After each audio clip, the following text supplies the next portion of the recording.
first day of this refresher course. Sir, I have already introduced sir to you.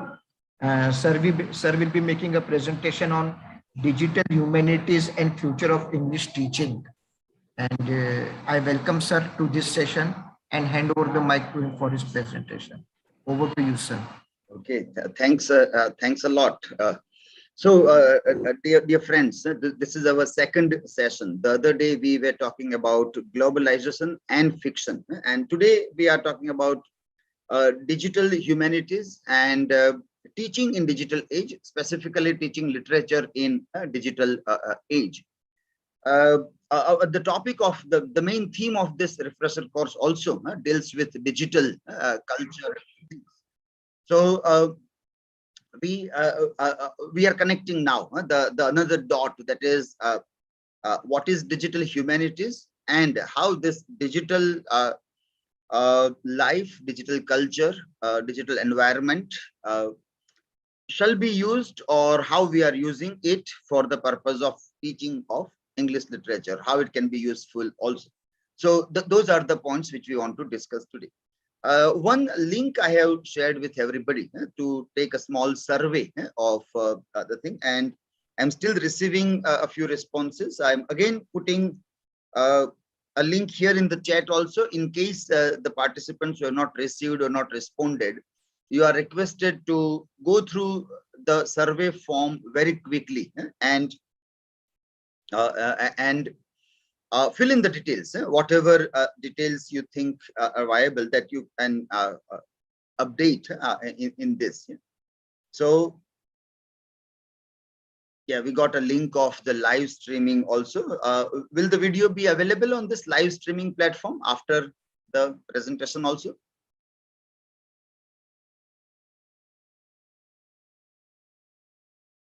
Yes, Dr. Kapil.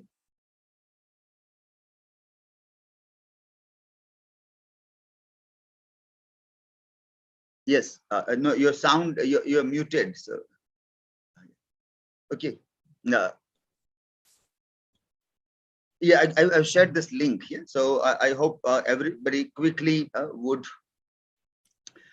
give a response to this. I'm also sharing the form here also, so we all can see that what is asked in this survey form. So let me share a screen here.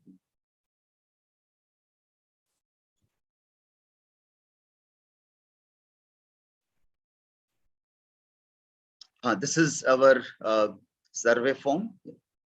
And in this, we want to ask about the English teacher of the digital age. So your name, your subject, and your age group, gender, personal, and then the state which you belong to, apart from Maharashtra, if you. And this is an important aspect: online personal teaching network, which gives us a sort of a guidelines that as a teacher in the digital age, as a teacher in the 21st century, what are we supposed to do? Are we doing such kind of things or not? We were doing, like most of us might be doing such things in traditional mode, like in print mode. But now it is expected that the same things, or a few more things, we extend in digital way. So now the digital tools are very handy to us, and so it is expected that as a teacher or a mentor or creator or a sharer or a collector and curator, hosting and helping, or writing and publishing, are we doing that on online mode, or the intermediary here is digital platform? So that is one aspect, and based on that there are a series of questions. That do you create YouTube video lessons and webinars and other things from there? I'm just going through this so that you get time to fill in your details.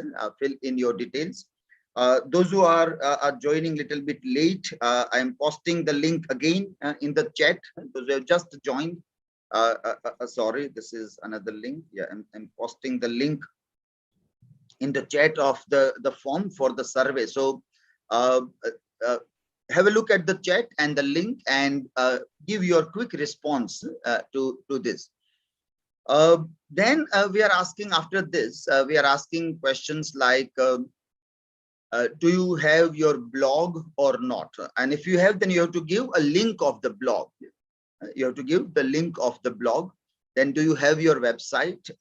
Provide your the URL of your website, and then do you have a YouTube channel or any video sharing channel? If you have, then also provide the link of that.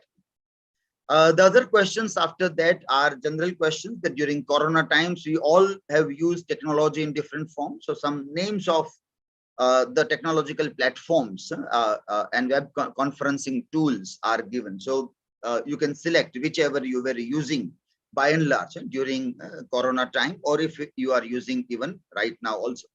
So there is a long list of various web tools which were used by people, and many companies also created all these platforms there for web conferencing and other things. In a way, we also will get an idea that there are so many such tools. Many times, many teachers are just looking for tools that where are the new tools, what I can do, what are the alternatives, options. So maybe this survey form will also help you to get some alternatives to those things. Then there are questions on online test. Which platform do you use for online test? Do you use OBS ever for your online lectures or recording videos or editing videos? DroidCam, have you ever used that? And finally, we come down to digital portfolio, whether you are asking your students to make digital portfolios or not. So that, and then at the end, we have given one link of digital portfolios being prepared by our students. So that is the thing. You can click on the link and you will go to the website where you will find digital portfolios as sample, in case like if you're not aware about what is digital portfolio or how it is made by students, then you can have a look at it, or you can bookmark this site right now, the site which is visible on your screen. And then later on, you can explore this website to see the digital portfolios of the students. And if you think it is a good idea, you can also share with your students, and they also can work on this. So this is an overview of our survey form. And let us see how many responses we have received so far. 10 responses we have received so far. We are around 25 to 28 participants in this refresher course organized by Nagpur University, Rashtra Sant Pedagogy Maharaj University, Nagpur University. So let us wait for a few minutes for the other participants also to give their responses. 10 we have received so far, 10 responses. And let us wait for a few minutes for the other people to give their responses. So, okay, by that time you give the responses, a few questions, if anybody can unmute and also answer here. Is it made mandatory that everybody should keep their cameras off when you attend the classes? Is it mandatory that people should keep cameras off, or it is optional whether you want to keep it on or off? It is optional. It's optional, sir. Options. Yeah? So the easy option that most of the teachers select is to keep cameras off. Yeah. Maybe that is again one important point we can keep in mind, because now I am seeing Mr. Swapnil, Mr. Rupesh, and Mr. Santosh there. Mr. Digambar is there. Dr. Nidhi I am seeing there now. Now some of the, yeah, it is good to see. Yeah, and okay, fine. So few of you, at least 4 or 5 of you have put the camera on. The others, what is the problem in keeping camera on? If anybody can tell. Yeah, thank you, Dr. Vaibhav also. Yeah, putting the camera on. Rupa, sorry, also. Yeah, Siddharth. Yeah, fine. Yeah, we are getting more cameras on. Yeah, Dr. Atul also, I think. Yeah, it will be good if you keep the cameras on. So that is the first lesson. The first lesson into being a digital teacher or an online teacher is this, that we know, well, like we all are teachers, and in traditional mode we have taught for so many years. We know that facial expressions, eye contact, reading gestures is very, very important as a communication bridge between the speaker and the listener. So suddenly our students are not present before our eyes. It is very difficult to teach them, very difficult to teach them. This we rarely realized in our classroom environment. But when we went online, then we realized that, well, this was very important. Reading the faces of the students, reading satisfaction or questions on the faces, in the eyes of the students is very, very important for a teacher. Without that, like we baffle, we don't know whether things are reaching out to people or not. And see, that is why online teaching has by and large failed. It has failed because our mode was wrong. We were not doing actually online teaching, but it was emergency remote teaching, whether neither the teachers were trained nor the students were aware what they are supposed to do. So students were keeping their camera off, and the normal excuse people used to give was something like the data and other kinds of things, but it doesn't consume as such a more data as such. It doesn't make a huge difference there. So, but the reason perhaps is that we are doing some other work. We are not involved in the listening, and that is why we put camera off. Now, this you can take it as my allegation on the participants also. Now, if you think that I am wrong and I am putting a wrong allegation on you, then you put your camera on. Then you will put your camera on. Or otherwise, we'll have to accept that out of 28, only I can see 3, 4, 5, 6, 7, 8, 9. 9 of you are there who are listening. Others are involved in other activities. Yeah, now we see more cameras. Thank you for putting the camera on. Yeah. Sunita, Pooja, M. Sen Gupta, Umesh Chavan, yeah, Manoj, Dr. Manoj is there, Siddharth, Rajkumar, yeah, more we are seeing there. Yeah, okay, let me see if any other, yeah, okay, but just, let us say half of you have opened your camera on. So Mahendra Sahare has not opened the camera, then B. Saundari has not done, Santosh has done, thank you. And this is some email ID there. Pooja Swami has not done, not put the camera on, and Ashwin Patil also has not put the camera on. So maybe they are busy with some another important work rather than attending a refresher course, the online refresher course.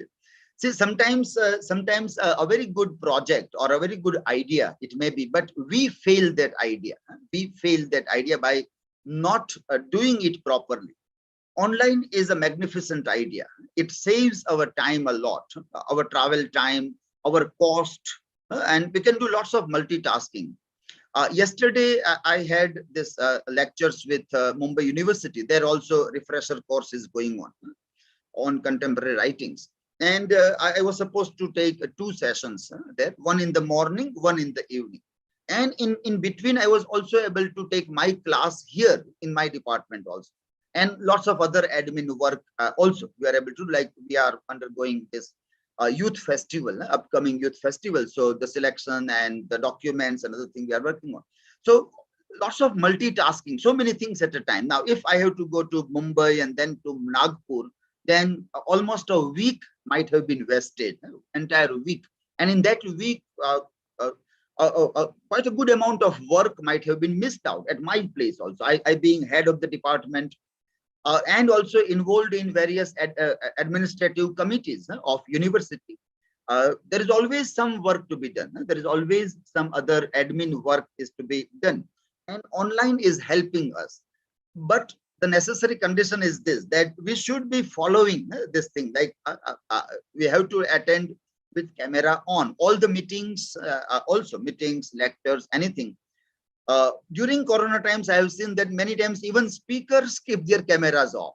Even speakers, teachers also keep their camera off. and only audio. Now we can imagine that how can students understand anything just by voice? It is very dull, very boring lecture. So if you just your voice and your face is not visible, we know that most of you might be dealing with communication skills and body language, gestures, the expressions on the face. They are very, very important to understand what the meaning is conveyed. Now, see, these are the reasons why online teaching has failed. We blame technology and other things, but actually the problem is with pedagogy. We are not aware about the pedagogy. Third important point we see here is this, that how to put camera on, specifically when we are on the mobile device. So when we are on the mobile device, how to keep a camera. Now, if I put in a standing mode, then I can't see the screen full. See the space that is there in the screen.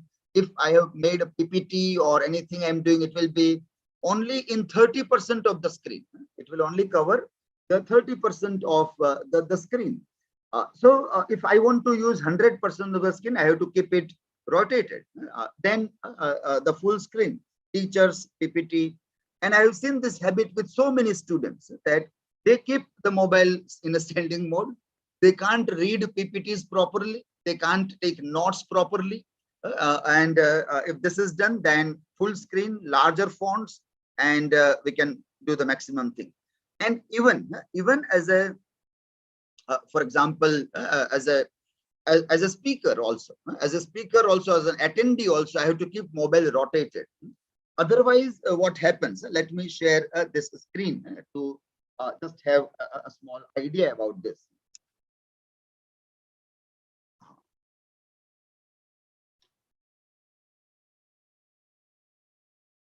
So if I share this screen here, and if you see entire screen, am I sharing? Let me see if I can share the.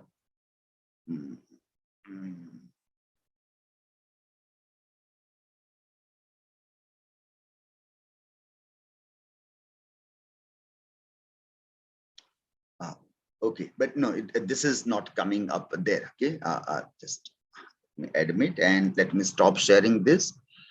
And what can we do? I don't know whether this will work proper. Okay, I have put on another camera also. If you are able to see me from another camera, yeah.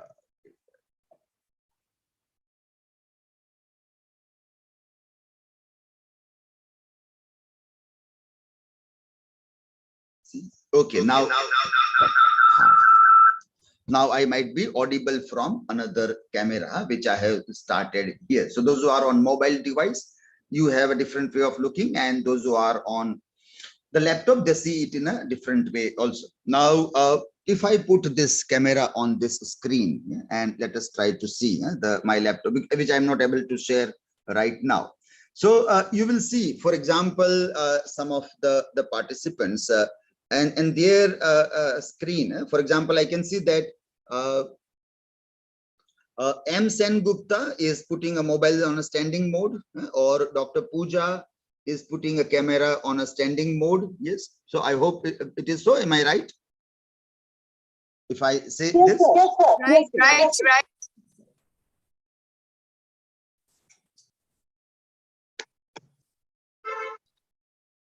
Yeah. Okay. Let me switch over to.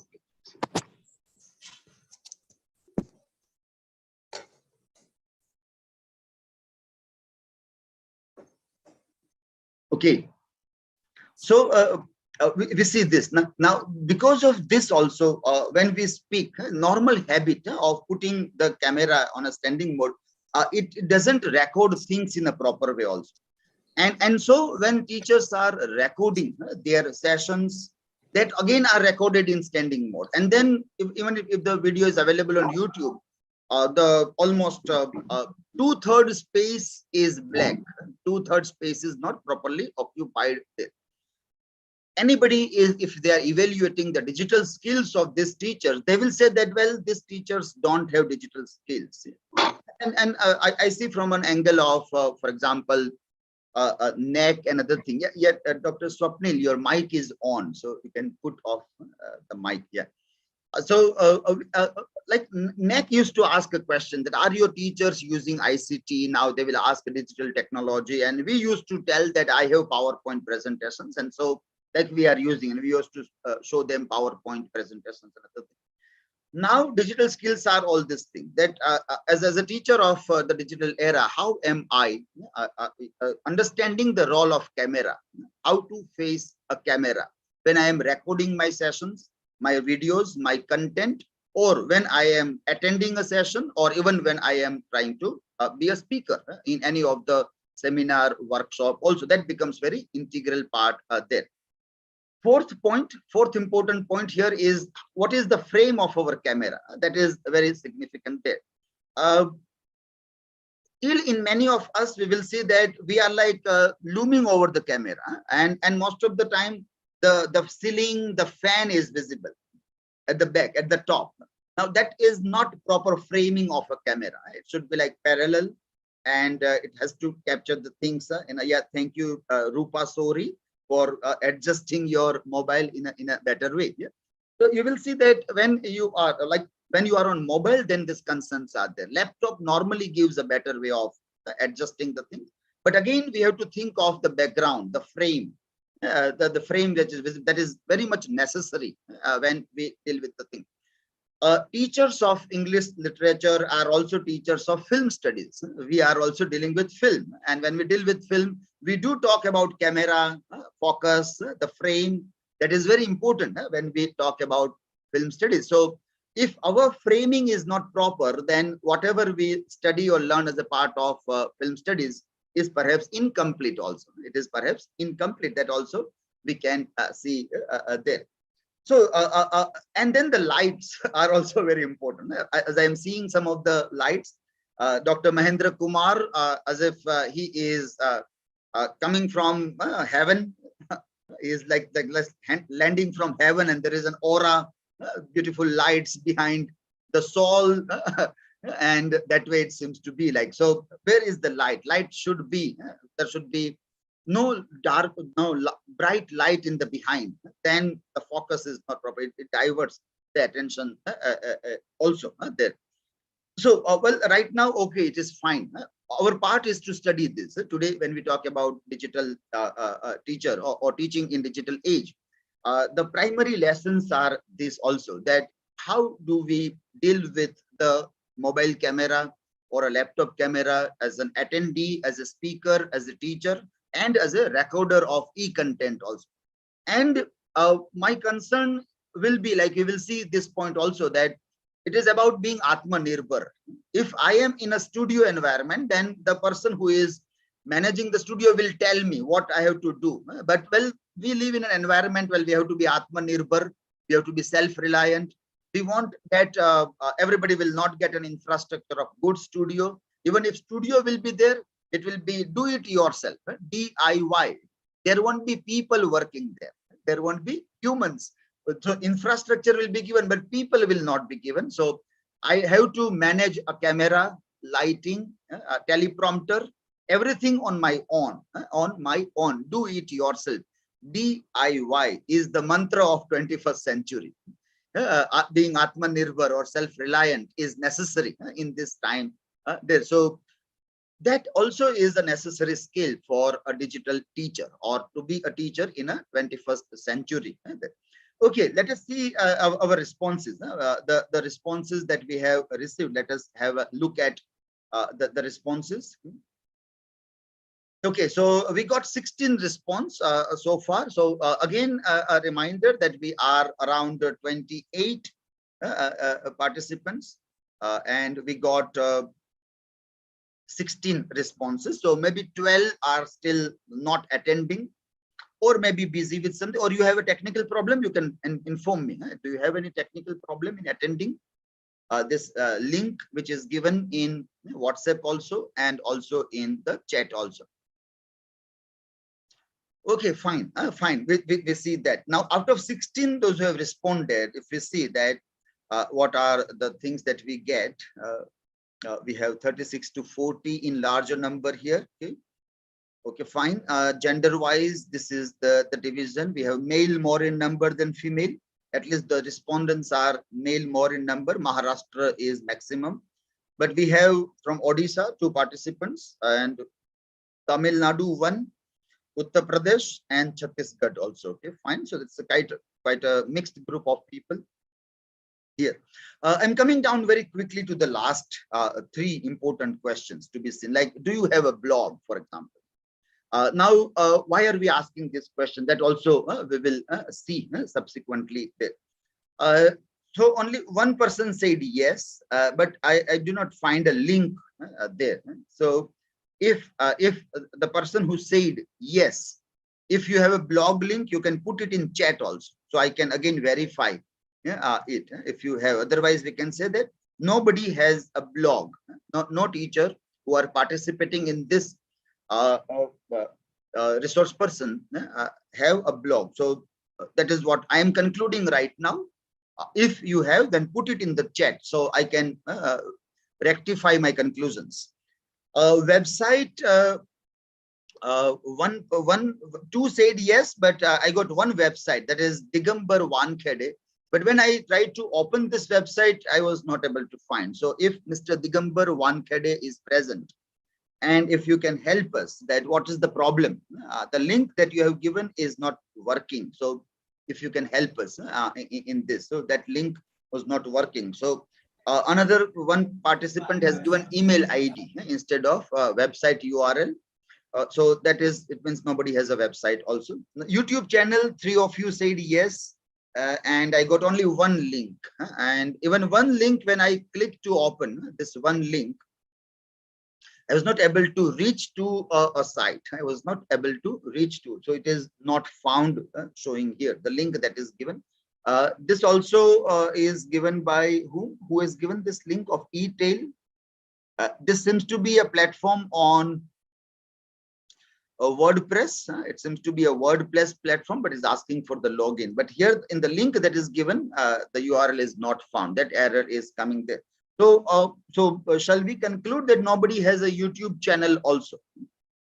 No links are there. So is it so, or do you want to say anything in between? You can. Sir, I have a YouTube channel. Yes. But actually, I only mentioned 1 or 2 videos. I have uploaded it.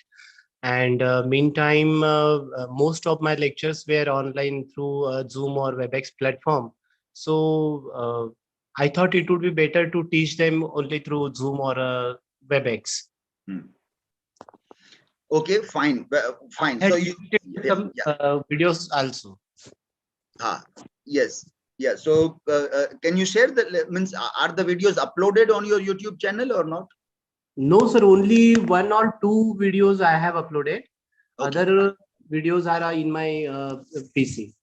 In your PC, okay. In offline, you have not made it available through online platform. Okay, fine. Yeah. Okay. Anybody else would like to add anything here? Because we have seen that many teachers have started doing video recording of their sessions. And they are sharing with the participants. Yes. Sir, Professor Digambar Wankhede, I have uploaded more than 25 videos on YouTube channels. Okay. Can you share the link? Website, sir. Link, sir, is not revised before 2 months, but it is not revised before 2 months, sir. Okay, yeah. So it is not working right now. Huh? Yes. But yeah, but acha, YouTube link, can you give in the chat? Okay, I will provide. Okay, so we can, because now say we live in a post-truth time, post-truth time where we can't believe when people say I have something. We have to see it. Only seeing is believing. So if you do not see a website or you do not see something visible over internet, it means it is not happening. It means it is not happening. That is what we think of. Otherwise, there are lots of lies around us. Everybody keeps on telling that I am doing this and I am doing that. But people will ask, where are those things? Where? Show us.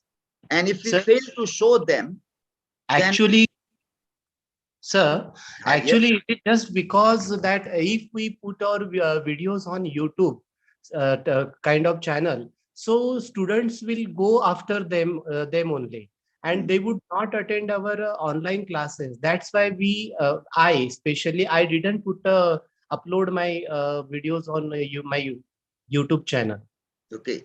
That was the basic reason behind it. Yeah, okay. But well, we will have to overcome this reason also, because there will be even better quality videos available uploaded by world-class universities, top universities of the world, and their teachers, they are uploading. So in that way also, like, they will be accessing some other material if we will not give our material to them. So they will access even better resources. So we can't control people uploading videos on YouTube. So that is one concern and if students are going online, our purpose is their study. They study, that is very important, rather than they only study when I am present. So when we think of digital age, and where we break the barrier of time and space, the very concept of time and space is broken in digital time, the virtual things. And so if I expect that when I teach in the class, then you should attend, and then not in another way, something still, we need to change our pedagogy. Or like you can say that, watch my video and come in the class, we will do discussion on it. I will not teach that. This is a video, you watch, and then we will discuss. So your problem can be sorted out, that they are watching your video and not attending the classes. And then you will realize that they are not watching videos also. Then you will realize that they are not even watching videos also. So then this argument that we give, that they watch video rather than this, will fall flat also, maybe, probably. In my case, I have seen that. And so we have to do a lot many things to make students watch even videos also. It is not easy to make them watch videos. We know that this filmmakers spend crores of rupees, and then they make film, and yet it is very difficult to pull crowd to the theaters. How difficult it is. So our videos are not glossy, so glamorous, and so to attract the people to that will be a very challenging task. Yes, yeah, Mr. Siddharth. Do you want to say anything? No, sir, thank you. No. Yeah, okay, fine. Your mic was on, so I thought you want to. Okay, fine. So yeah, links, we got some of the links. Fine. Dr. Wankhede has given a studio YouTube link that perhaps may not work also. Let me see. Yeah, Dr. Mahendra Sahare has given one link, but there are no videos there. Are these videos? You have made a playlist, I think. Yes, Mr. Mahendra Sahare. Have you made a playlist of the other videos? Yes, sir. Mahendra Sahare, yeah? Yeah. Okay, are there any of your videos? I tried, sir, with OBS Studio and tried to edit with that ice cream video editor, but because of incompatibility of my device, I could not do it successfully. Okay. And later on, with the pressure of completion of our syllabus, I just engaged our students on Google Meet.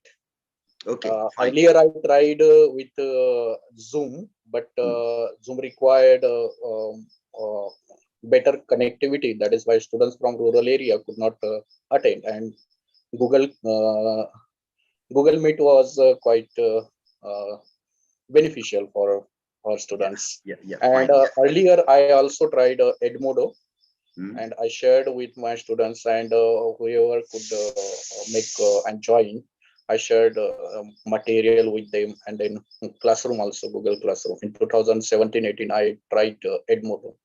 Okay, fine. That's interesting. Okay, fine. But Edmodo is now going off, so people will have to take their material down from Edmodo and again come back to either Google Classroom or Moodle. Yeah, Google Classroom is quite. Yeah, Google Classroom right now is quite popular and quite easy for students also, because we have to see that what is user friendly to students in their mobile phones. And most of our students have Android phones, and so we have to work on something that is more convenient on Android platform also. Yes, Digambar Wankhede, you are giving link of studio. So that I will not be able to open. You can open, but I cannot open. So a proper link of a video, all the links have studio.youtube.com. So that is not proper URL of this videos. And so yeah, try to see, this is editing. So you can open this, but the others cannot open this. So sharing proper link. Now, this again is a very important point and a good concept of knowing other people's digital skills. That is how they share the web link, how they share. So if I have a blog, or say, for example, a social media account, I am on Facebook or a Twitter. And if somebody is asking me that share your Facebook URL or Twitter handle. So do I know how to share that or not?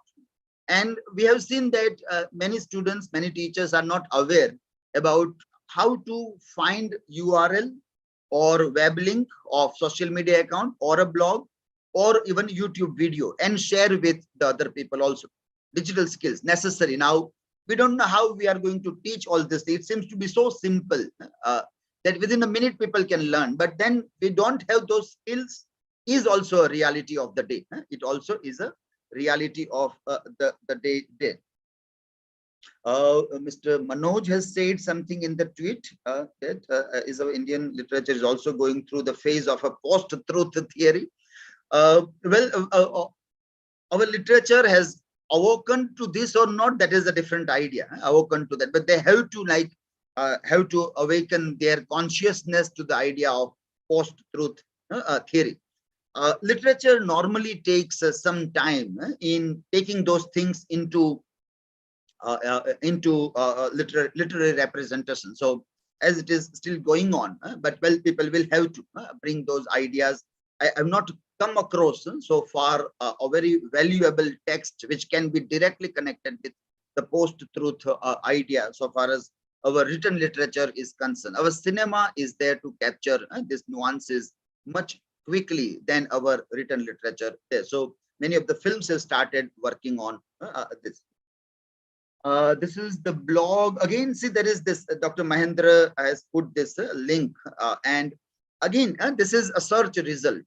This is a search result. So again there is the same problem of how to share a URL, how to share a URL. Now see, this is very simple and yet it is problematic that we are not able to find a proper web link of our own work and share with other people also. So that also we need to, like, yeah, some mahavidyalay.com I am able to find in Mr.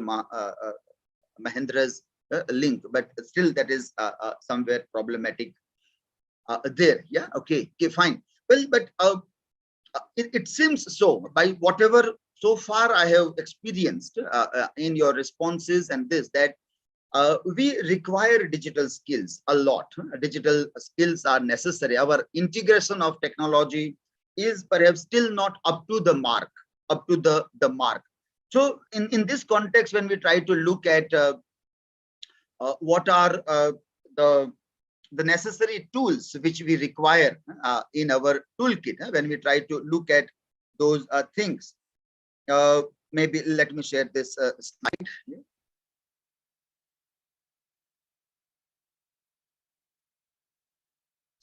We'll come to digital humanities also briefly to see the definition and other things there. But our concern more now, as we see the responses, is about making teachers more concerned about these things there. Okay, so we want to, for example, see this survey. We'll see the digital humanities again. We'll come back to see this. But our survey analysis, it also tells that what do we learn from this survey outcome is that what is it to be a teacher in digital era? Necessary tools in teacher toolkit, or are teachers ready for 21st century academic scene?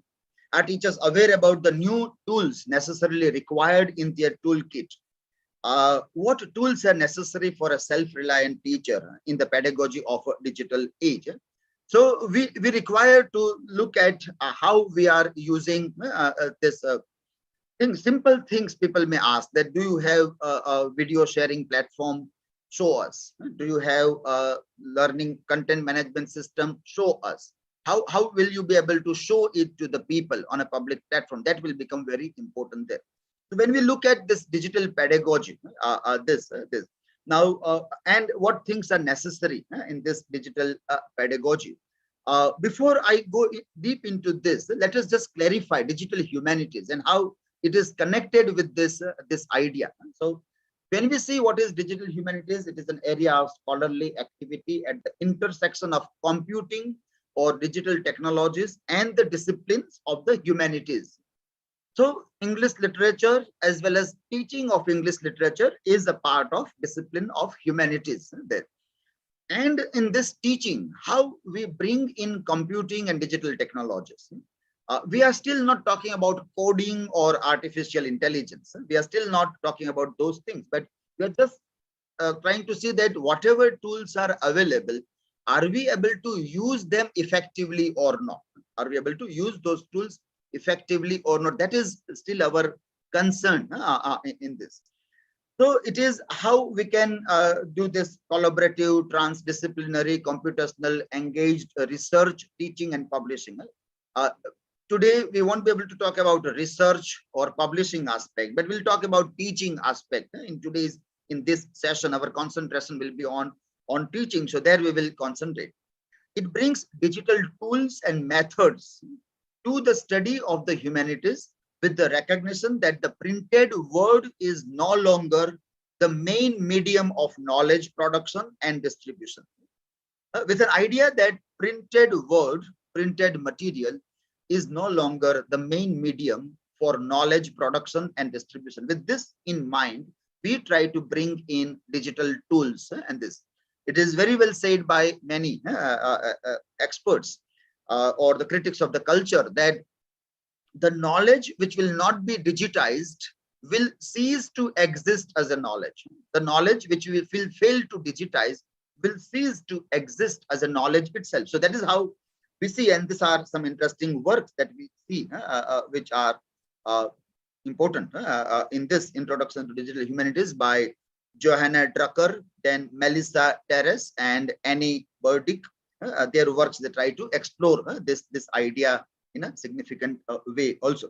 Okay, so now with this context in mind that we need to integrate digital tools in the teaching and so we try to look at 21st century teacher and how teacher can be self-reliant in the using of teaching tools there, and we come to our own digital pedagogy here. Now in this digital pedagogy, we see that we need to have first of all at the bottom CMS and LMS. CMS is content management system and LMS is learning management system. And for content management system, I should have either blog or website, or even Google Classroom or Moodle can also work. Exactly, Google Classroom or Moodle are learning management systems. They are LMS there. So in my toolkit, first of all, what are my CMS, LMS? Where am I putting my content? Again, in digital mode. It may be in my shelf, but my shelf is not important now here. My bookshelf and my printed thing, my handwritten things are not so important now for me. Now what is important is digitally how I am curating, archiving, distributing, publishing my material as a teacher. Second is digital communication links. So DCL, email groups and other thing that we have to see there. Here, instead of WhatsApp, if we use email groups, it is more advantageous to us.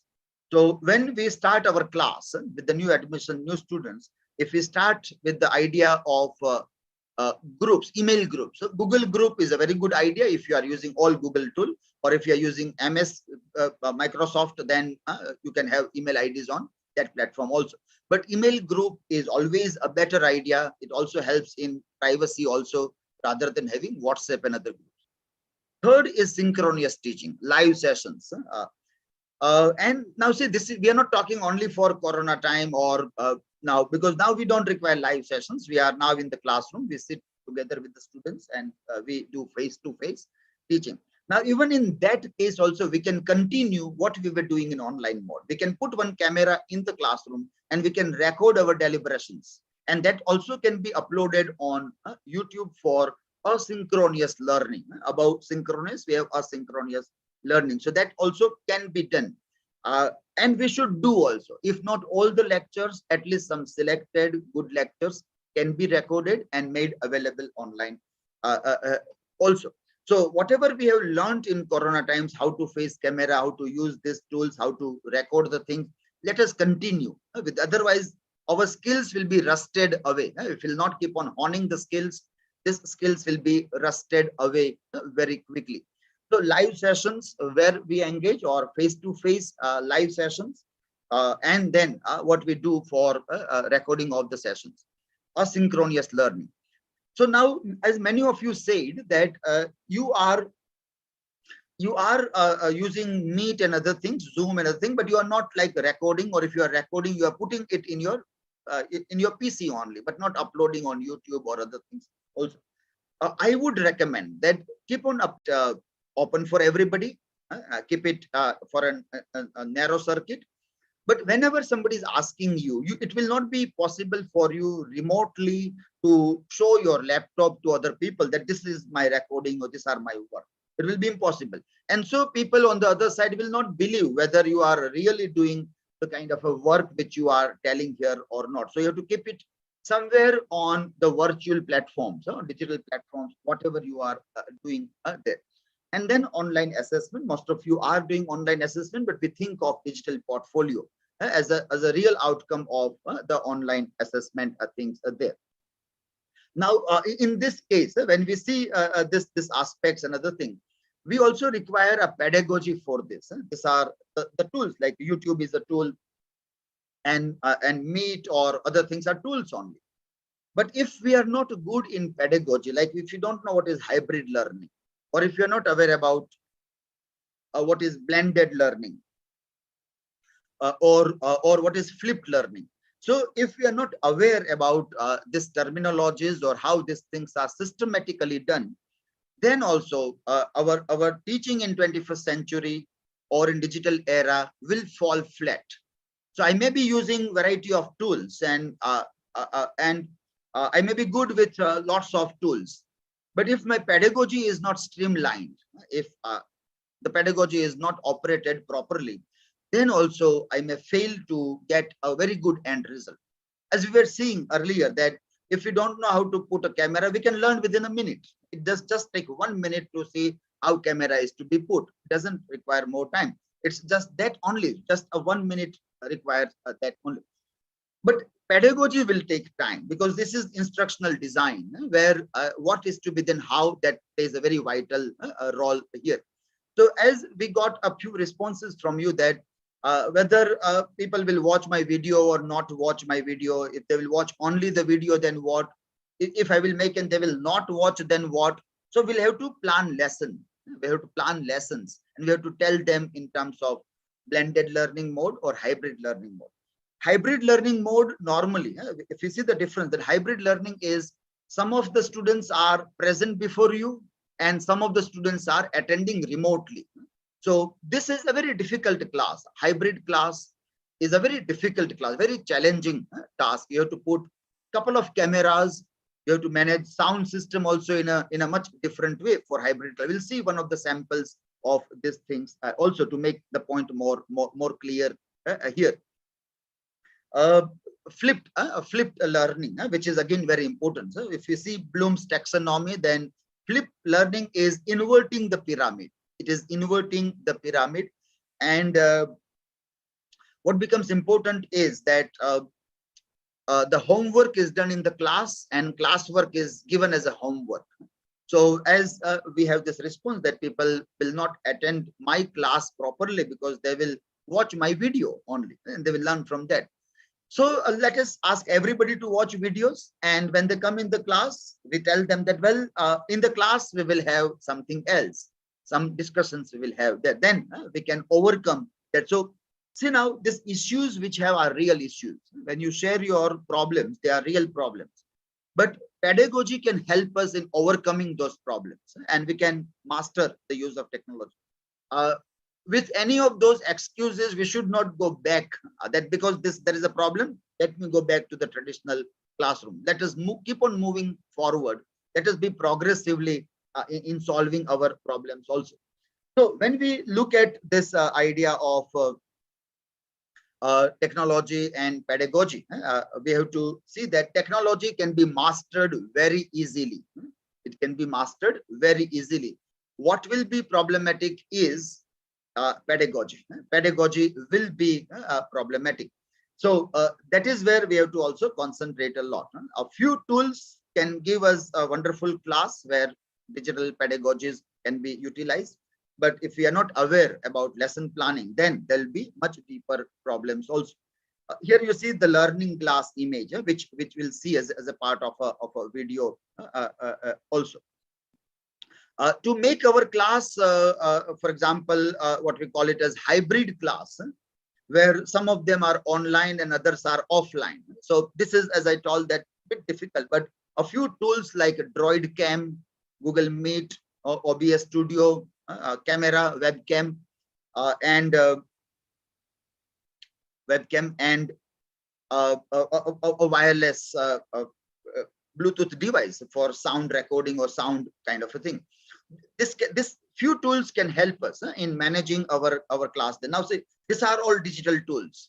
Our classroom is all about humanities, and here we see that digital humanities is merging together in the classroom there. So it can be utilized even in traditional mode also, not necessarily for Corona time or the emergency times, but even in a more regular time, this can be utilized there.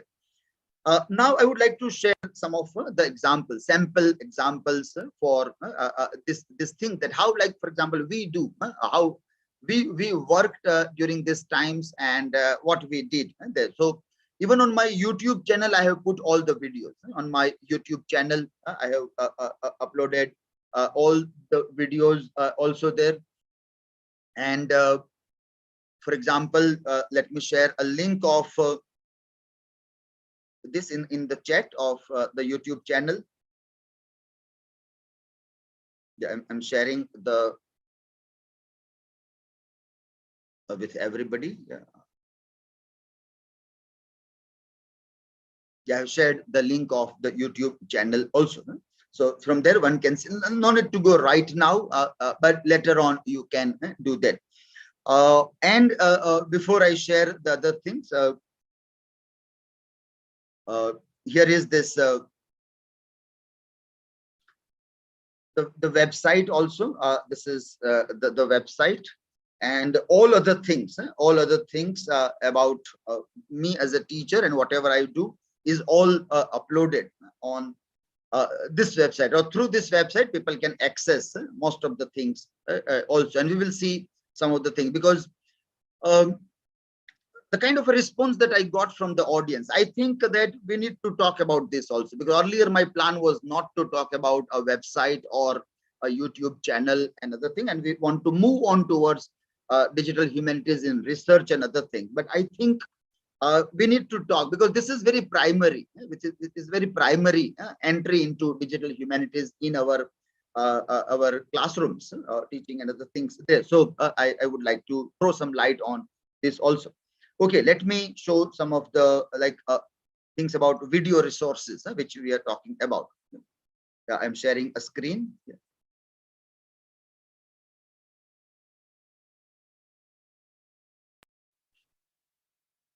Okay, so we have this the thing we're talking about, a different way of making or utilizing the spaces there. So first of all, we find that the experiment which I am going to about flipped learning. So why I want to flip a class, why I want a video resource, or why I want a blog or other thing, because I am looking for questions.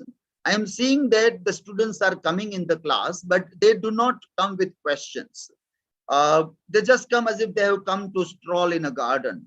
So if they come well prepared with questions, then the classroom interaction becomes very interesting also. So for that purpose, we wanted to have this. And so we wanted this activities and other things. So we need to design the activity, like a teacher's blog is there, then some learning activities are there, and then questions in the classroom. So 3 steps of pedagogy is designed. The method is designed in that way. And then students watch the videos prepared by the teachers, video of the content. Like, for example, this is deconstruction and Derrida. And so there are some videos prepared. So students are given this through YouTube over blog, and from the blog, they access the videos there. And after they have watched videos, the learner activities, what the learners are going to do. So they will sit in groups, and with open internet, they will appear in online test based on that. And apart from that, while they are doing this activity, it is not only appearing in online multiple choice test, but apart from that, they have to also come with questions from the videos that they have watched. And these questions are to be written on the board in the classroom. They have to come with the questions. And now see what we are blending digital and humanities together. Yeah? So the physical and the digital gets blended here. Now, if my class is only online, then they will put the questions in Google Classroom. But if I have a chance of having a physical face-to-face interaction, then also I can utilize technology there. And then in the classroom, what happens is, no need to fear that they have watched videos. It is fine if they have watched videos. That is what we wanted them to do. They have seen the videos. It is good. Now there is discussion in the classroom. So the environment becomes quite live and interaction happens a lot in the classroom. So our concern is pedagogical concern. Technology is not very important. It is only tool. We want to reach to the curiosity. The learner should have a curiosity. And so this becomes very important for us to talk about. So that is the aspect that we need to look at. Why I want to flip my class. It is for the purpose of having the questions which are followed by face-to-face discussion, which becomes very lively, engaging, and have a fruitful session also. So one point I think we have made clear here, and that is about why we want to flip a class, or why we want to blend the class, because we have some needs, pedagogical needs, curiosity, questions, and that can be utilized when we blend things, and we get a good result because of that also. Another important aspect when we try to look at digital humanities in our teaching learning process. This was specifically about Corona times. This was normally during the Corona times that we have seen. One of the very important concern of teaching is face-to-face, as we have seen in the initial part, that if we are not able to see each other, then it is very difficult to have a meaningful dialogue. And without meaningful dialogue, we can't have a teaching. Forget learning also. So जिनके पास जो भी आएगा वो किसी के लिए seat रोकते नहीं है, लास्ट डेट निकल जाएगी नहीं तो. Yeah. तो Yes. Okay, fine. I hope they have muted the mic. Yes. Aadhaar card, उसका राशन का, जो भी इन लोग का लगता होगा. Yeah. Okay, maybe. So that is again one of the concerns, that why online things fail. That we are thinking about many other things. Lots of things are going around apart from what we are here to talk about. And so our online, who is to be blamed if online fails is teachers, students, not only technology. But these are the things that we do not take it more seriously. And so we have to put everybody into a classroom and lock the classroom and the buildings and then only teach. Well, we're talking about this sorted out many problems. And when we also deal with the board is a very important tool. Classroom board is a very important tool. You can never replace a classroom board because board unfolds the process of learning. It unfolds the process of learning. And so the way this process of learning is unfolded, dear friends, today it is very important to see. If I show a ready-made slide to the students, it will not have the same effect as I slowly and steadily work on the board.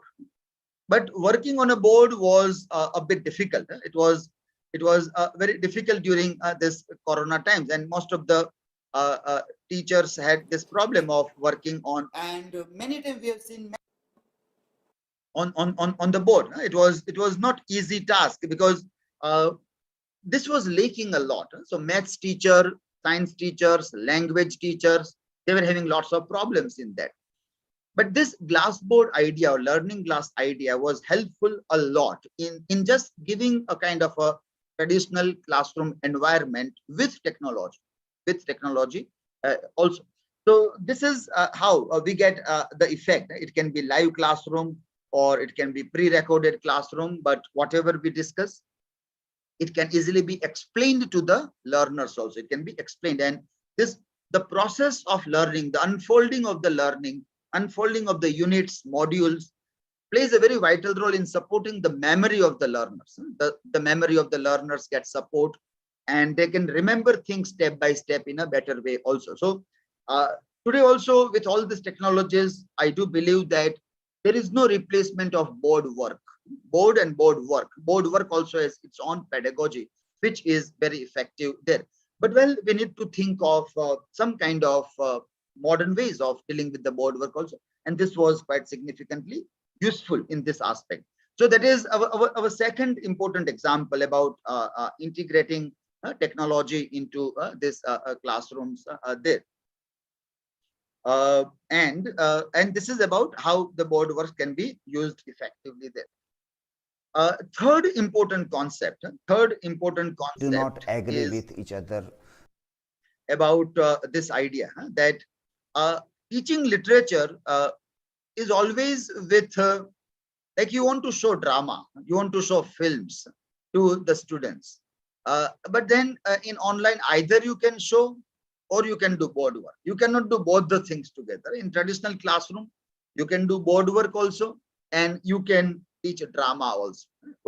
So when you bring in OBS Studio and Learning Glass and you merge a couple of technologies together, you can also show the drama, you can talk about the drama, and you can simultaneously keep on explaining with the help of board work also. We know that our normal classrooms have a projector screen and a board also, and we are using it in our traditional classroom. But in online classroom, when we want to do that, then we need to like use some technology which can help us in working out these things also. So while showing something, if you want to work, then this here we have used OBS Studio, and this can happen in a pre-recorded setup also, or even in a live classroom also. It can be done. Teaching poem we have seen earlier, and if you want to use some graphics in the making of a poem, then also this in the rap and weft of so it can help us in looking at this, that how we deal with the moving pictures and the graphics and other things also. So simultaneously we can have like some moving pictures, and this is also teaching of poem with the help of visuals which are static pictures and moving pictures also, again in both the setups, whether it is for the online class or a hybrid class or just a recorded video, everywhere it can work here in this setup also. Then this also is a very interesting tool. This tool, if you see, this is the tool which doesn't require much of a technology here.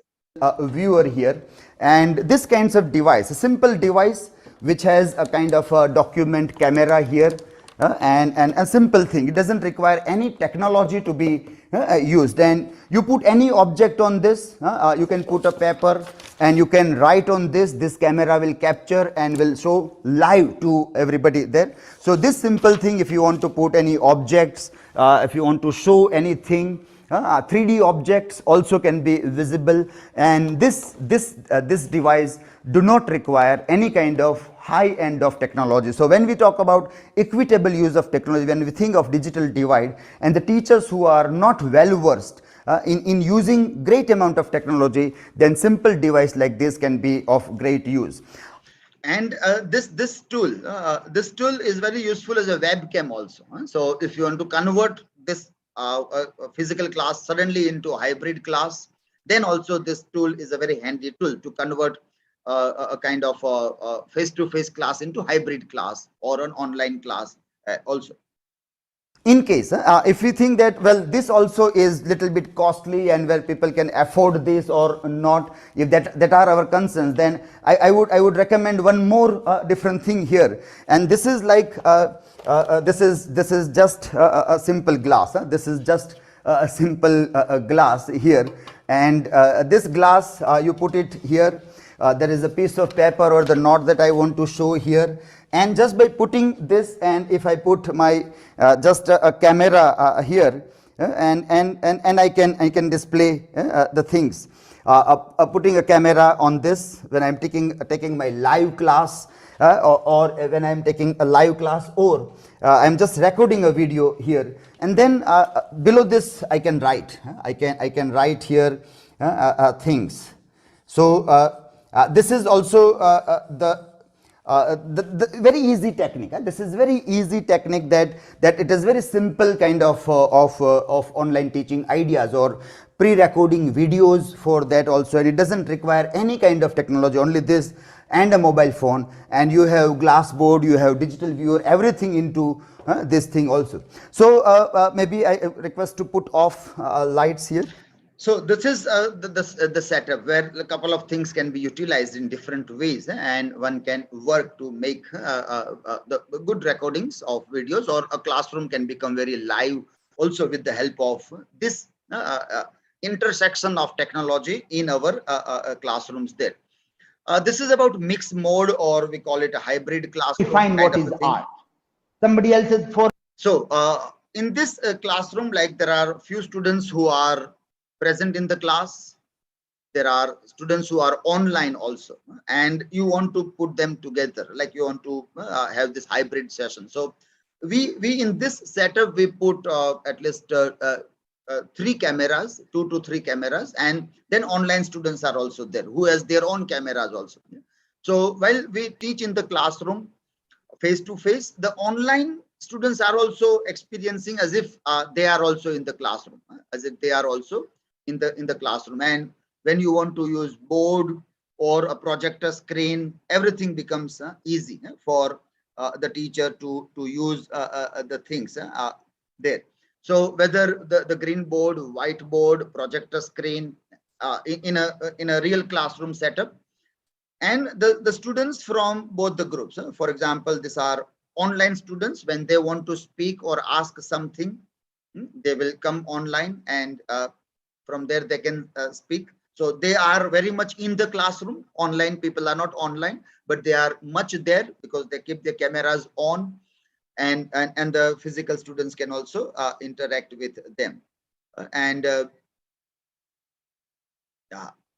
So whatever screen sharing or the thing that we need to do, everything becomes easy when this hybrid classroom setup is being done there.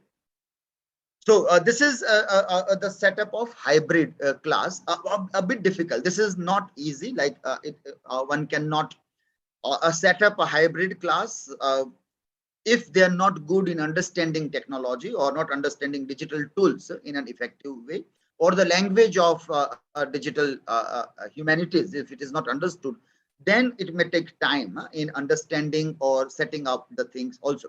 But as I told you that we work in an environment where we have to be Atmanirbhar. We will not find, will not get technical assistance as such, which they can satisfy all our needs there. So this becomes a significant part, that how we have to do things in this mode there. And then finally, we also talked about this idea that even if it is only traditional class, it is not online or offline. But then in that case also, like we should do recording and upload videos on YouTube or such a platform where students can access it whenever they want to. If they want to do revision of our lessons, then they can get some classes. So at least a few classes, if not 100% classes, at least a few classes can be uploaded online also. So our regular classroom interactions that we do, that can be uploaded, that can be recorded first and then put on the YouTube, so that people can have an easy access to those things as such. So that becomes significant part also. Like it is not when there is a crisis and emergency we do the things, but whatever skills we got as an opportunity, we got it from Corona. But let us not miss on this opportunity. Let us carry on with this idea and continue with this thing. It is very useful to the learners. It is very useful to the learners. It is not that they do not get advantage of this lessons or other things. It is highly useful to all the learners also. So that is the aspect, some of the examples to look at the things, how things can be utilized, how the digital things can be brought into our humanities classroom as a part of teaching learning process, and how we can work out on those things also. I would like to show this website which I opened here. I shared the link. So let us open this. Let me open the website. So this is the website wherein whatever I say or teach or do is documented. There are quick links given, and through all these quick links, everything is made visible. Now, why I am telling this is the same concern, that if you are not able to make your work visible to the people in post-truth era, people are not going to believe you. You have to make things visible to the people. So, for example, during Corona times, it was for me, it was really an amazing time. It was a wonderful time as such. I was very happy to deal with technology during Corona times. And this website, let me put a link in the chat also. Later on, you can explore this website also. Now, this entire website is designed for all Corona-related activities, like whatever online things we have done. So, the videos that we prepared are here. Then, International Day of Yoga, we celebrated in online hybrid mode. So, the video, like all the students were at their home with camera on. With their camera on, they were attending from the online thing. So whether it was this, let us just have a glimpse of this also. It was, well, very difficult task, not an easy task as such, but still we're able to work out in this also. So whatever we did in this mode, in the Corona 2 years of those times, everything is documented on this particular website. Our Yoga Day, several workshops and other things that we have done, like with the teachers of Assam, Karnataka teachers, and several those things there. The video recordings are available here. With Chennai teachers, whatever we have done, the modules and the video recording is available here. Meghalaya teachers and the sessions, again, everything is recorded and made available. Everything is recorded and made available. For our university also, we have done a FDP program for 1 week, and all the video recordings here.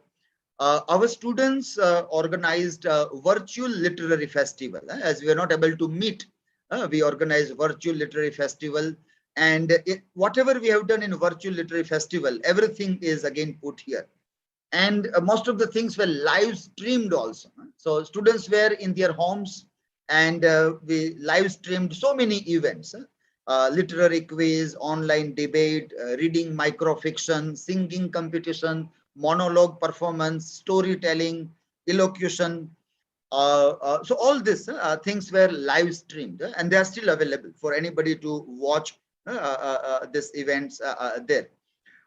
Then we had students webinars, series of webinars by students we have done. The recent one, the last one was by our PhD scholars, their presentations.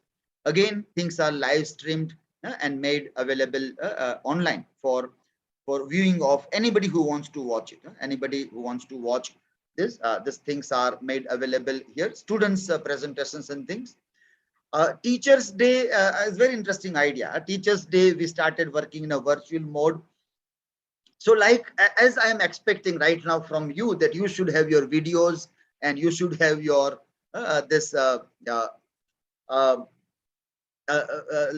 lessons in video mode and your video channel. So we asked our students, those who want to become a teacher, you should have your YouTube channel and you have to prepare your video. So most of the students, those who became part, and this time we have around 34 students who became teachers on this day. They prepared a wonderful video of their teaching by using variety of tools available in department. This learning glass, green screen, studio, and variety of things that they have done.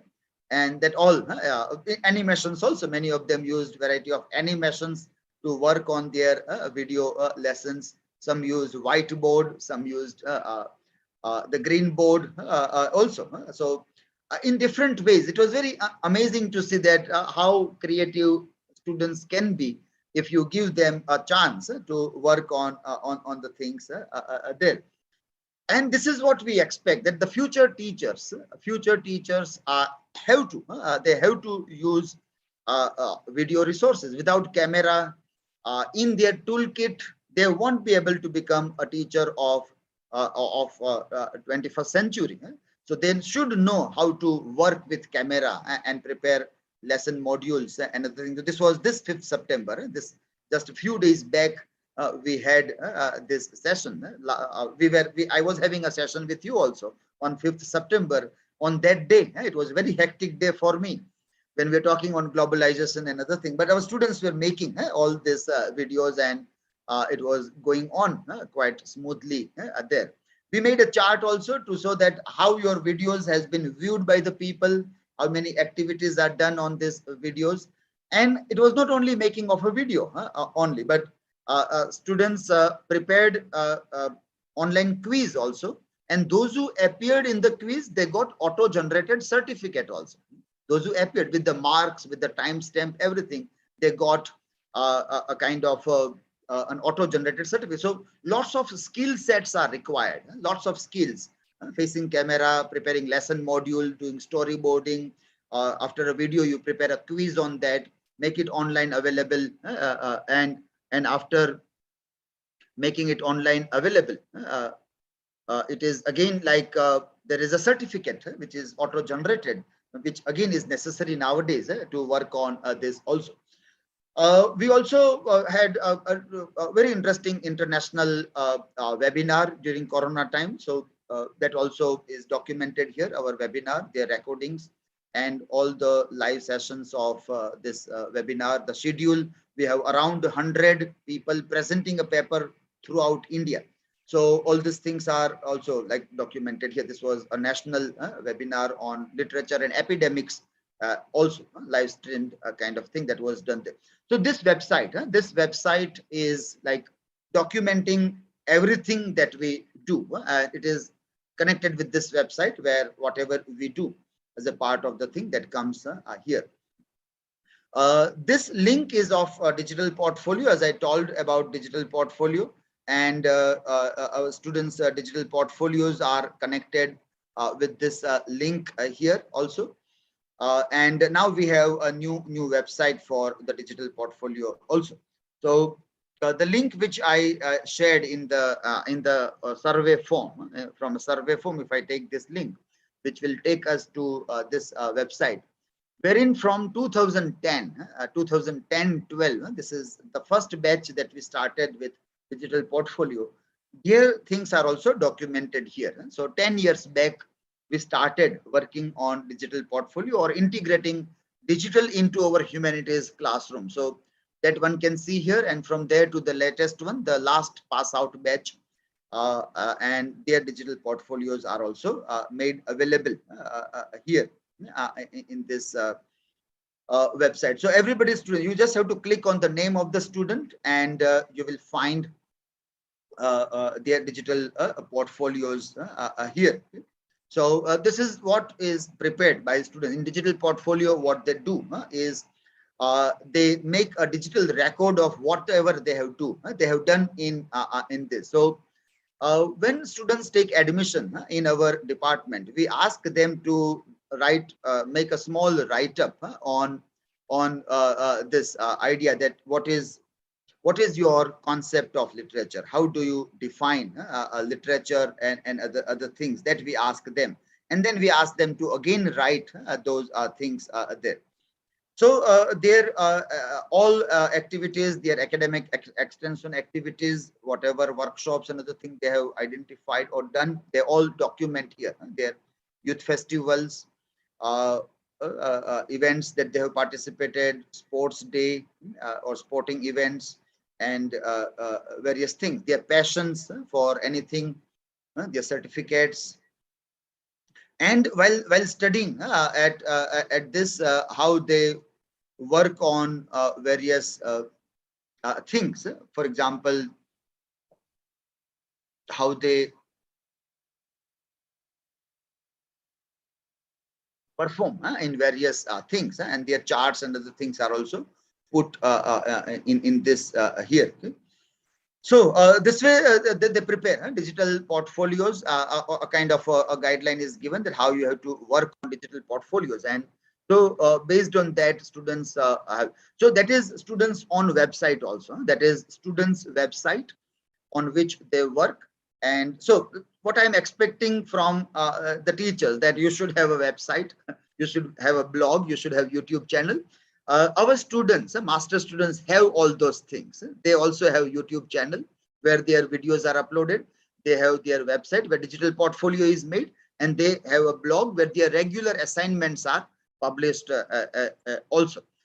So that is the aspect. Well, I wanted to talk more about research and generative literature and other things also, but maybe this also is a necessary thing, that how we bring in digital in our humanities classroom, and everything should be systematically documented, so that whenever there is a Nagpur team or anybody else coming to evaluate teachers or institute, we can give them a link and they can check it out, whatever activities are being done.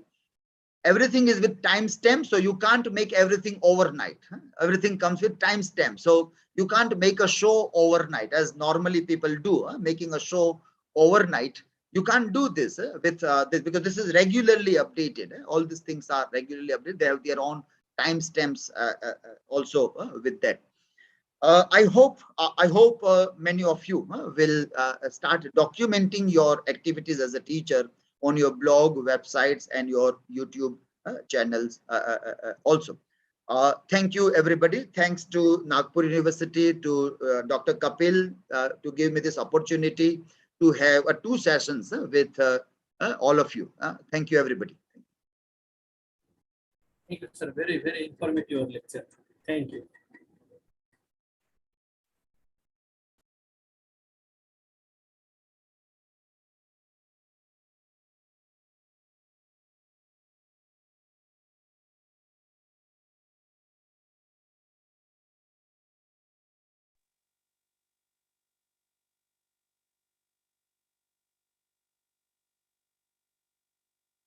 Good morning, sir. I'm having one question. May I ask? Yes, please. Yeah, please, you can. Yeah. Thank you. Sir, actually, right now we are using Google Classroom or Zoom. It consumes a lot of data, sir. So, can we use another particular application? Because right now our students are facing that problem of consumption of data. But I think the Google tools will consume lesser data as compared to the another one. So that will be there. So because I don't think the other tools will be so user friendly, and because we can't only think of data, we have to think of learning also. Because at the cost of a learning, if we care for data, then it is highly problematic also. So that is the aspect that, but it will support lesser data, and the end result also is very significant to be seen also there. Thank you. Sir, definitely, this was informative about digital learning and using digital resources. But sir, don't you think that the increasing data prices of internet facilities, which are only monopolies by some 2 or 3 companies in our India, it will disencourage the people or the students who use this online mode of learning and teaching? Yes, yeah, that is fine. Yeah, the cost and other things, they are increasing. And that will obviously, like people, if they will not have a proper income, then they will shy away from this kinds of things also. But so far as I understand the mechanics of the corporate world and the government policies, they know it very well how much people will be able to spend. Because like if I switch over to a literature classroom and if I try to make a critique of a digital culture, then I do understand that if governments are allowing people to use technology, it means for them it is a good tool to control the people. It is a very good tool to control the people. It is not like, will not really empower people in such a way that they can go against the government. If once that will start happening, government will start restricting it. So far, government is seeing the advantage in easy control over youth. They will not increase the rate beyond the capacity of the young people. That is not going to happen until then, unless they are threatened. Then they will do that. Sir, what we feel as a teacher, freedom of speech and all that, all those aspects which a teacher has to be. So in the world of digital era, there would be some restrictions on teaching learning aspect too, that we have to give some examples, live examples we often brought out from the real world. So how it can be treated as a as what we don't know in future, that which things would be or which words would be restricted? Yeah, that's a very interesting question. And during this time, when I was going live for many of the things, or still when I go live or recording the class or online classes, that was one of the most threatening aspect of teaching literature. Because when we deal with, we have to be very cautious. Yeah, when we deal with literature, we have to make critical comments on ongoing happenings, contemporary events, and like on the other side, when people are sitting in their homes, they may keep microphone on, and their parents also might be listening. So perhaps students may understand it that it is a part of their study, but the parents may say that this is going against their political standing, or they might have a very clear-cut political leaning towards one or the another party. So, well, that I also experienced. That was very threatening to the thing, and you have to like restrict. You have to change your language. You have to generalize the term. In the classroom, you can be very particular about speaking or calling spade a spade. But when it comes to online platforms, one has to be very selective in the language and the examples that is there. And that threat I have experienced. My concern, or what can be a solution, is that like we need to, like, if a journalist is putting something in a newspaper, they have a license. They have a license to question the thing. Teachers should be out of the service rules, so that they also should be given the freedom and a license to make a comment. Otherwise, it is going to be more troublesome for the teachers to teach the critical theories, cultural studies, globalization, eco-critical concerns, where corporate world and the political policies are conflicting with each other. It is not an easy task to deal with those things there. And especially, sir, we are from humanities section, and humanities carry a large amount of or large scale of theories and all of those aspects, which are very means they are common in using this also. Yes. Yeah, that is what see I wanted to, like, in my letter cut, this part was there about talking that when we look at the idea of literature as such, and we see the different examples and we try to see the major concern for us is to come out from these biases, prejudices, which may be going into our artificial intelligence also. Or I also wanted to talk about this social dilemma, a worth watching documentary on what connects us also controls us. This idea, or this film Don't Look Up, which is again a worth watching one, which I think we referred earlier also. This idea how to hack a human, how these things are happening and how one can be free from that. When we say sa vidya ya vimukti tamsoma jyotir gamaya, when we say this in terms or reinventing human beings, when we want to do that, then well we need to see, like, theology has made us puppets, machines, modern times industrialization made us machines, and now we are becoming robots. Somebody is telling that, well, do thali bajao, diya jalao, and people are doing so. Somebody is playing with us, and how will we make people realize that we are turning into robots also?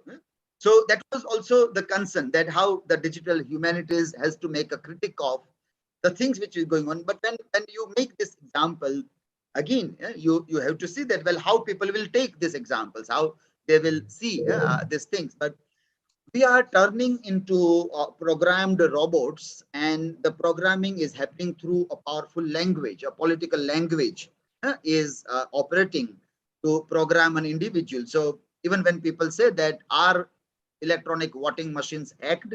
Are they hackable? I do work as a presiding officer or zonal officer. I have seen machines very nearly. I have studied this. These are electronic machines. They are not digital, so you can't hack them as such. They are not hackable. Only digital things are hackable. But I say that my concern is not the machines being hacked. The humans are hacked.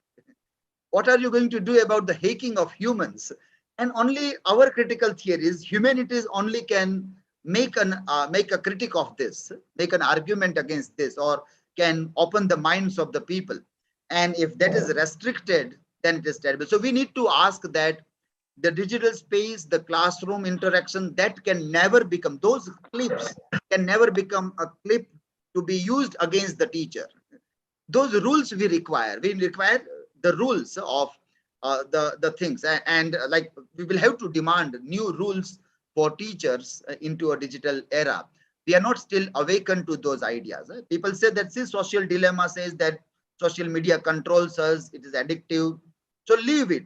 I say don't leave it, don't leave it, use it, and use it for your purpose, and tell your government to control these companies. You have to tell our government that we are electing you. You are not for companies, you are for us. So you need to make a policies where all this data which they are using, they should not use against us to control us. If those kind of codings are done, then if addiction is wrong, liquor addiction is wrong, then social media addiction is wrong. If they are coding in that way, then coding should stop. I should not tell people leave social media. So we need to like reinvent many things in our arguments as such also.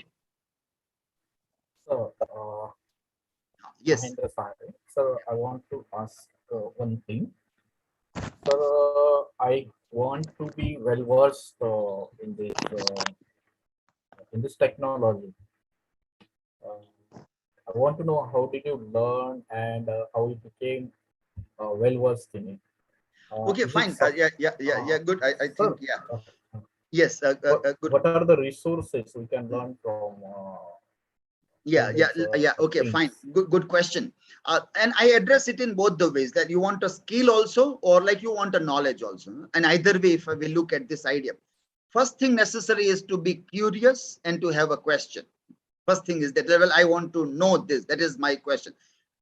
Second, as soon as you will go to Google, you will find resource to learn that. All the resources are available. So you say, I want to use OBS. You will find innumerable videos to teach you how to do it. And you can learn on your own. we live in a time of self-learning. See, when Corona started coming up and people started using Zoom, Zoom was first time that we all heard what is Zoom, and then Meet and that all. And we well, I was using technology for last 10, 12 years, and I had a UGC research project also on using technology for teaching and e-content development project in 2012 also. And we were talking about technology, but these things were very new. Like, we were not having live sessions. We were not having live sessions anytime. So these platforms were very new.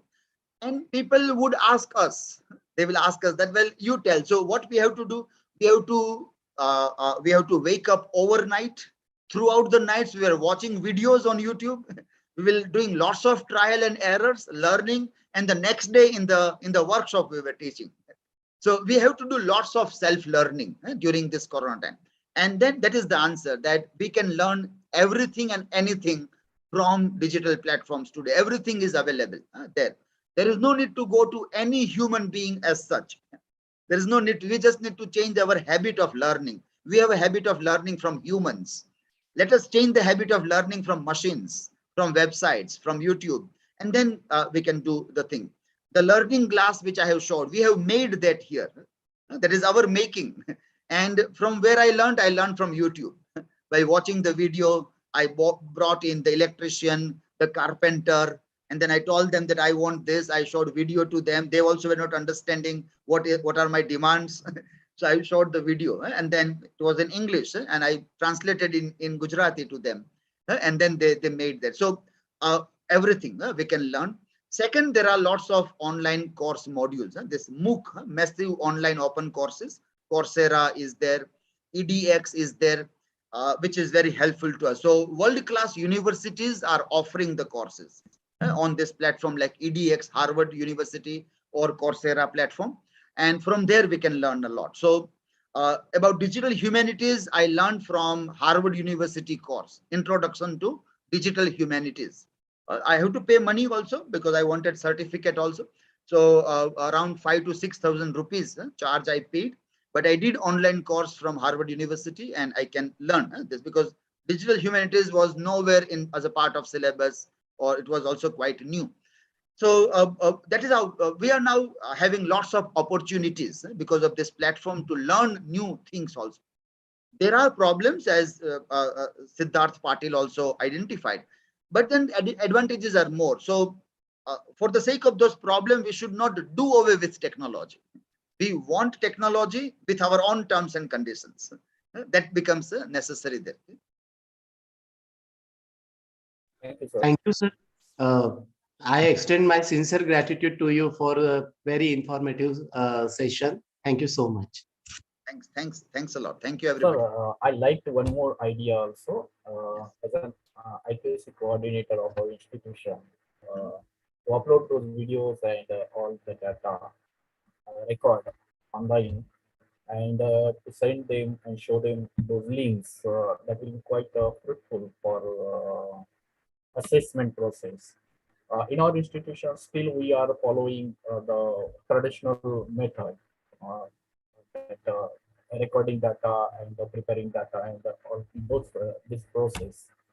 And I want to institutionalize this best practice in our institution. Then it will be time consuming for me to learn all those things and do trial and error.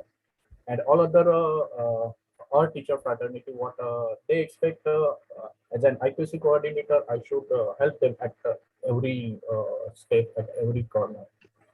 Then it is not possible because we have to give justice to our students and all other activities we have also. So is there any course which I can recommend to my colleagues to just join, and I may also join and learn all those things which will help us to do more fruitful? Yeah, that's fine. Yeah. And like, you can write an email to me if you need any help, then we can help each other also as such. Yeah.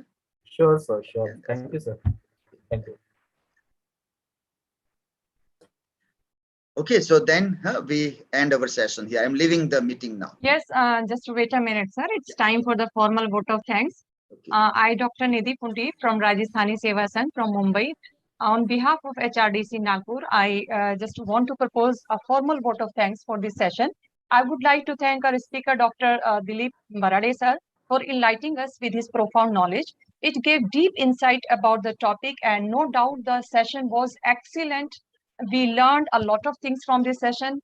We learned about digital humanities, digital pedagogy, hybrid learning, blended learning, Bloom's taxonomy, and video resources, glass board learning, which is really a very interesting thing which I learned today. Then web tools about and how we can make us ourselves Atmanirbhar in you can say digital, that how we can make these videos, PPTs, and how we can make our class lively. Thank you very much, sir. Once again, thank you very much. And thanks for the listening. Thanks, everyone. Thank you, everybody. Thanks a lot. Thanks. Yes, sir. Thank you, sir. Thank you, sir. Thank you, sir. Thank you. Carry on.